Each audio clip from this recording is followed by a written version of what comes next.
आप सभी श्री हरि विष्णु भक्तों को नमस्कार। स्वागत है अनुकरणीय सनातन पर। पावन कथा के 7वें अध्याय में मलमास का नामकरण भगवान श्री कृष्ण करने वाले हैं। बड़ा ही सुंदर वर्णन है, आइए श्रवण करते हैं। चलिए शुरू करते हैं। श्री हरि विष्णु भगवान की जय। अतः श्री पुरुषोत्तम मास महात्म्य कथा 7वां अध्याय आरंभ। सूत जी बोले, हे तपोधन, आप लोगों ने जो प्रश्न किया है वही प्रश्न नारद जी ने श्री नारायण जी से किया था। सो नारायण जी ने जो उत्तर दिया था वही मैं आप लोगों से कहता हूँ। नारद जी बोले, भगवान विष्णु जी ने अधिमास का अपार दुख निवेदन करके जब मौन धारण किया, तब हे बद्रीपते, पुरुषोत्तम ने क्या किया सो इस समय आप हमसे कहिए। श्री नारायण जी बोले, हे वत्स, गोलोकनाथ भगवान श्री कृष्ण ने भगवान श्री विष्णु जी के प्रति जो कहा वह अत्यंत गुप्त है, परंतु भक्त, आस्तिक, सेवक, दंभ रहित अधिकारी पुरुष को कहना चाहिए, अर्थात इन्हें बता देना चाहिए। अतः मैं सब कहता हूँ, सुनो। यह आख्यान सत्कीर्ति, पुण्य, यश, सुपुत्र का दाता, राजा को वश में करने वाला है और दरिद्रता का नाश करने वाला एवं बड़े पुण्यों से ही सुनने को मिलता है। जिस प्रकार इसको सुने उसी प्रकार अनन्य भक्ति से सुने हुए कर्मों को करना भी चाहिए। भगवान श्री पुरुषोत्तम बोले, हे विष्णुदेव, आपने बड़ा अच्छा किया जो मलमास को लेकर यहाँ आए।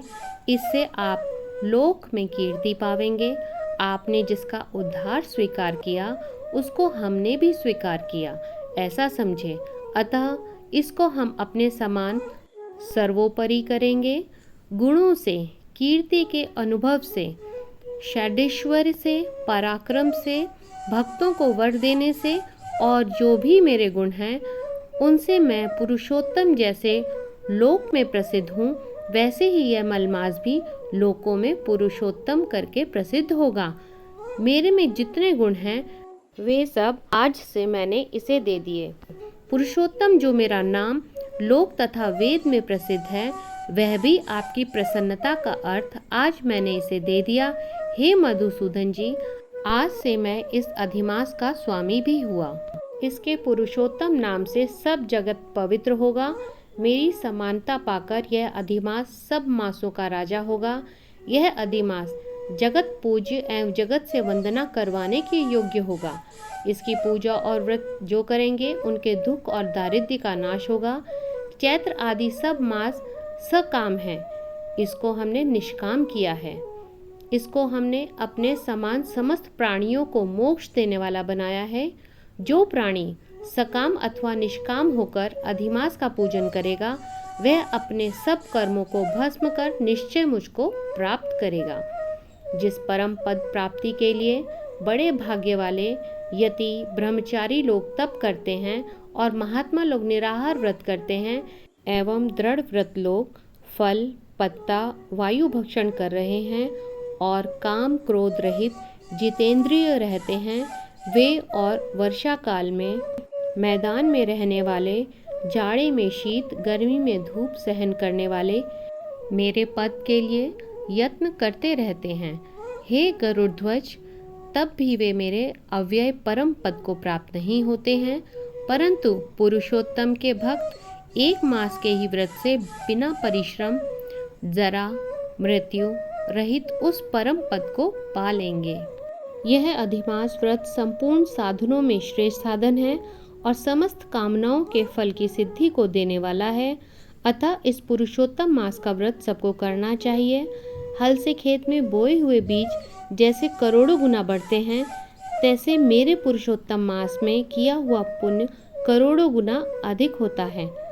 कोई चातुर्मास्य आदि यज्ञ करने से भी स्वर्ग में जाते हैं, वह भी भोगों को भोग कर पृथ्वी पर आते हैं, परंतु जो पुरुष आदर से विधि पूर्वक अधिमास का व्रत करता है, वह अपने समस्त कुल का उद्धार कर मेरे में मिल जाता है, इसमें संशय नहीं है।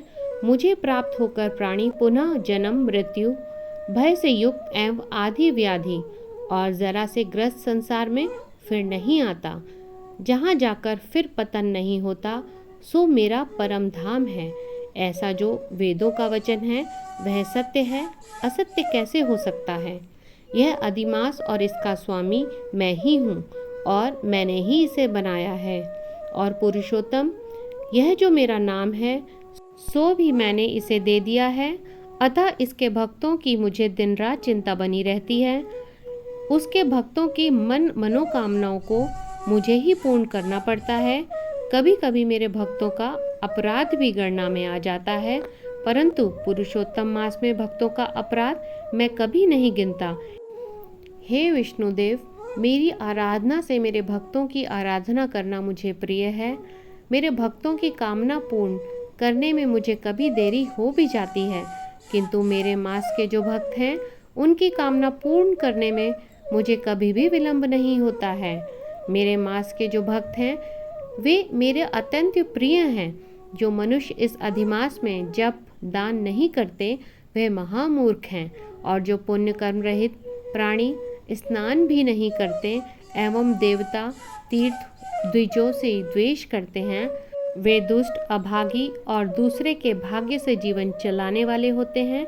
जिस प्रकार खरगोश के सींग कदापि नहीं होते, वैसे ही अधिमास में स्नान आदि न करने वालों को स्वप्न में भी सुख प्राप्त नहीं होता है। जो मूर्ख मेरे प्रिय मलमास का निरादर करते हैं और मलमास में धर्म आचरण नहीं करते, वे सर्वदा नरकगामी होते हैं। प्रति तीसरे वर्ष पुरुषोत्तम मास प्राप्त होने पर जो प्राणी धर्म नहीं करते वे कुंभीपाक नरक में गिरते हैं और इस लोक में दुख रूपी अग्नि में बैठे स्त्री पुत्र पौत्र आदिकों से उत्पन्न बड़े भारी दुखों को भोगते हैं।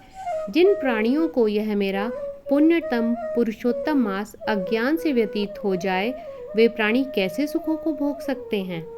जो भाग्यशालिनी स्त्रियां सौभाग्य और पुत्र सुख चाहने की इच्छा से अधिमास में स्नान दान पूजन आदि करती हैं, उन्हें सौभाग्य संपूर्ण संपत्ति पुत्र आदि यह अधिमास देता है।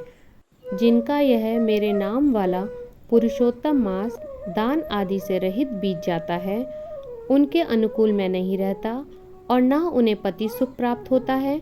भाई पुत्र धनों का सुख तो उन्हें स्वप्न में भी दुर्लभ है। अतः विशेष करके सब प्राणियों को अधिमास में स्नान पूजा जप आदि और विशेष करके शक्ति के अनुसार दान अवश्य करना चाहिए। जो मनुष्य इस पुरुषोत्तम मास में भक्ति पूर्वक मेरा पूजन करते हैं, वे धन पुत्र और अनेक सुखों को भोग कर पुनः गोलोक के वासी होते हैं। मेरी आज्ञा से सब जन मेरे अधिमास का पूजन करेंगे। मैंने सब मासों से उत्तम मास इसे बनाया है, इसलिए अधिमास की चिंता त्याग कर हे रमापते, आप इस अतुलनीय पुरुषोत्तम मास को साथ लेकर अपने वैकुंठ में जाओ। श्री नारायण जी बोले, इस प्रकार भगवान श्री कृष्ण के मुख से रसिक वचन श्रवण कर भगवान विष्णु जी अत्यंत प्रसन्नता पूर्वक इस मलमास को अपने साथ लेकर नूतन जलधर के समान श्याम भगवान श्री कृष्ण को प्रणाम कर गरुड़ पर सवार होकर शीघ्र बैकुंठ के प्रति चल दिए। इति श्री बृहन्नारदीय पुरुषोत्तम मास महात्म्य सप्तमो अध्याय संपूर्ण। हरि शरणम श्री हरि विष्णु भगवान की जय। इस कथा को सुनने के लिए आपका धन्यवाद।